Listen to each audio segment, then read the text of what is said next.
बिल्कुल। और जज साहब की तरफ से ये कहा जाना कि ये जो प्रक्रिया अपनाई गई है ये दरअसल क्रिमिनल प्रोसीजर कोड से अलग है, ये अपने आप में एक बड़ा तमाचा है यहाँ पर कोलकाता पुलिस की इस मामले में की गई अब तक की कार्रवाई पर। और देखिए जज जो हैं वो सीबीआई का इंटरवेंशन इस पूरे मामले में चाहते हैं, वो सीबीआई से इस मामले में समझ बनाना चाहते हैं अपनी केस को लेकर, और इसीलिए वो पूछ रहे हैं कि क्या आप हमें बता सकते हैं कि आखिरकार ये जो रिकॉर्ड्स हैं इसमें इतना अंतर क्यों है, क्योंकि जज भी यहां पर हैरान है। जज कह रहे हैं मैंने अपने 30 साल के करियर में कभी ऐसा नहीं देखा, आपकी पुलिस ने जो प्रक्रिया अपनाई है वो क्रिमिनल प्रोसीजर कोड से अलग है। आप समझ रहे हैं इस तरीके की टिप्पणी अगर देश की सर्वोच्च अदालत के जज की तरफ से की जाती है तो ये कितना शर्मनाक पुलिस के लिए हो जाता है। अंकित।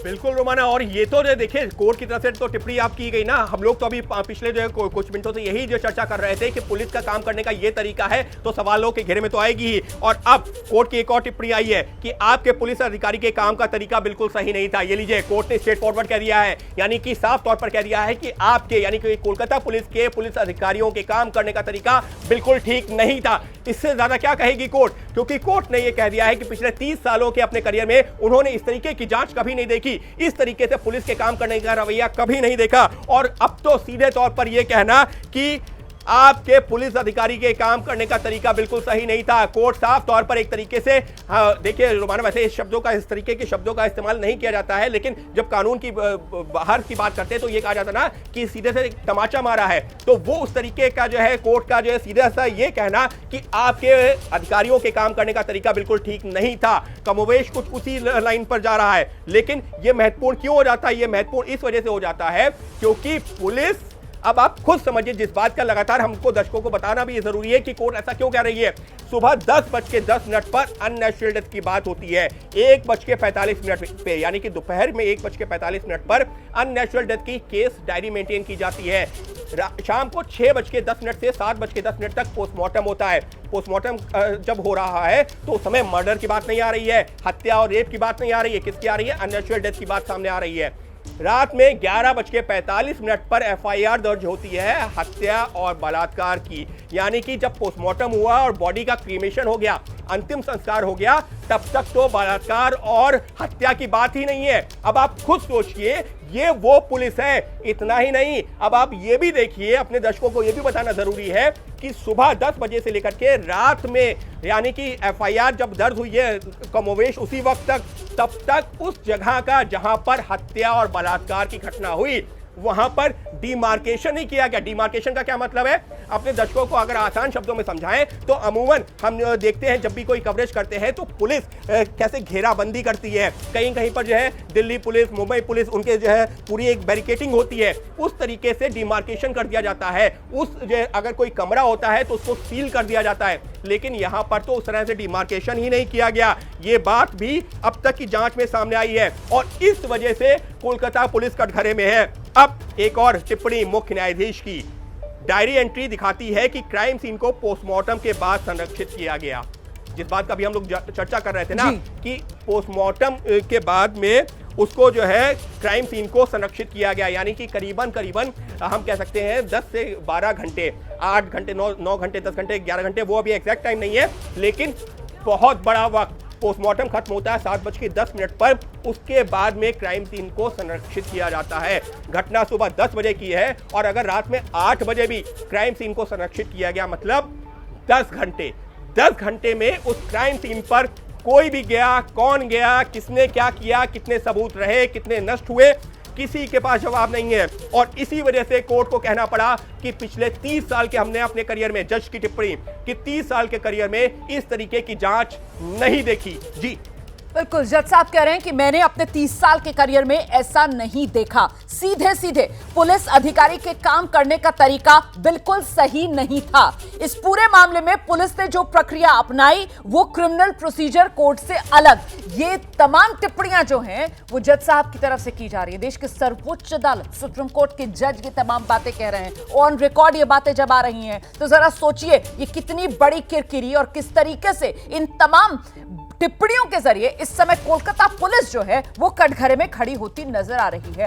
बहुत ही बेसिक सवाल हैं जो इस समय सुप्रीम कोर्ट में जज साहब की तरफ से पूछे जा रहे हैं और इन्हीं बिल्कुल सामान्य सवालों के जरिए ही इस कोलकाता की निर्भया के केस में जो लापरवाही बढ़ती गई शुरू से लेकर आखिर तक वो उजागर होती चली जा रही है कि सुबह 10:10 पर आप बॉडी रिकवर करते हैं और क्राइम सीन का डिमार्केशन आप पोस्टमार्टम जो 7:10 पर रात में खत्म होता है उसके बाद करते हैं। मतलब आपने सुबह 10 बजे से लेकर रात में 7-8 बजे तक वो क्राइम सीन खुला छोड़ रखा था कि वहां जो जाए कंपनी गार्डन की तरह घूम कर आ जाए। तो जरा सोचिए कोई सैंक्टिटी बची उस क्राइम सीन की।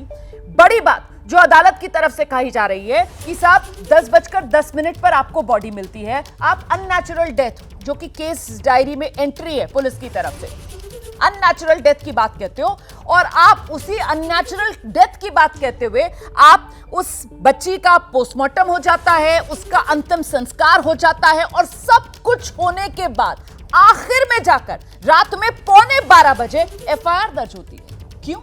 यही वो बेसिक सवाल है जिसके जवाब देते बन नहीं पा रहे कोलकाता पुलिस से। यही वो सवाल है जिनके कटघरे में इस समय कोलकाता पुलिस खड़ी हुई नजर आ रही है और जो बंगाल सरकार कोलकाता पुलिस की तरफ से कहा गया कि साहब देखिए पूरे मामले में वीडियोग्राफी कराई, तो उसको लेकर भी अदालत में ये सामने निकलकर बात आई कि वीडियोग्राफी तो तब हुई ना जब वहां पर विरोध प्रदर्शन शुरू हो गए, जब डॉक्टर्स की तरफ से दबाव बनाया गया, तब वीडियोग्राफी कराने के लिए मजबूर हुआ वहां का प्रशासन। एक बार फिर से आपको लेकर चलेंगे, हमारे सहयोगी अंकित गुप्ता इस वक्त हमारे साथ मौजूद है। अंकित, अब क्या अपडेट?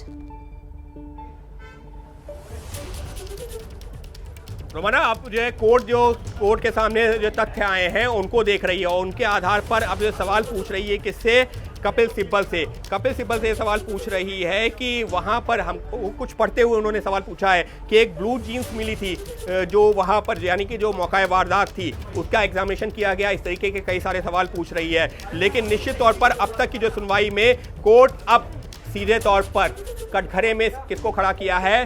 कोलकाता पुलिस को। सीबीआई की जो जांच रिपोर्ट थी वो तो देख ली है, लेकिन अब सीधे तौर पर यहां पर कटघरे में खड़ी हो रही है कोलकाता पुलिस। रोमाना, मुझे याद है बहुत अच्छे से कि जब निर्भया का दिल्ली का निर्भया वाला केस हुआ था दिसंबर 2012 में, 16 दिसंबर 2012 को दिल्ली पुलिस को हम लोगों ने कई तरह के सवाल पूछे थे, लेकिन वहां पर भी कम से कम इस तरीके की घटना तो नहीं हुई थी ना कि एफआईआर कई घंटों बाद दर्ज होती है, उसके बाद क्राइम सीन को संरक्षित नहीं किया जाता। लेकिन ये लीजिए, यहां पर एक और जानकारी निकल के सामने आ रही है और वो ये है कि किस तरीके से अब कोर्ट ये कह रही है कि पुलिस को जानकारी मिलने के भी काफी देर तक उस शव को उसी घटना स्थल पर पड़ा रहा। रोमाना, शॉकिंग न्यूज, ये चौंकाने वाली है जानकारी। कोर्ट ये कह रही है कि पुलिस को जानकारी मिलने के बाद भी काफी देर तक शव उसी हालत में घटना स्थल पर पड़ा रहा। पुलिस क्या कर रही थी? पुलिस को आप सोच नहीं सकते। जब पुलिस इन्वेस्टिगेशन होती है, पुलिस के पास कोई जानकारी आती है तो वहां पर पुलिस क्या करती है? सबसे पहले पहुंचती है, पंचनामा करती है और बॉडी को पोस्टमार्टम रूम के लिए उसको वहां पर पोस्टमार्टम के लिए ले जाया जाता है या फिर मॉर्चरी में रखा जाता है। लेकिन कोर्ट क्या कह रही है? कोर्ट कह रही है कि पुलिस को जानकारी मिलने के बाद भी काफी देर तक शव उसी हालत में घटना स्थल पर पड़ा रहा। शब्द नहीं है, यकीन मानिए रोमाना, क्योंकि अमूमन इस तरीके के मामले जो है बहुत सारे जो केसेस देखे, लेकिन इस तरीके की घटना जहां पर घटना घट गई, बॉडी वहां पर पड़ी हुई है, उस जो लोकेशन को डिमार्क नहीं किया गया, वहां पर कितने लोग आए कितने लोग गए कुछ नहीं पता। और पुलिस का ये रवैया कि जानकारी मिलने के बाद भी घटना स्थल यानी कि जहां पर यह घटना हुई है वहां पर डेड बॉडी को कोई हटाने तक नहीं गया।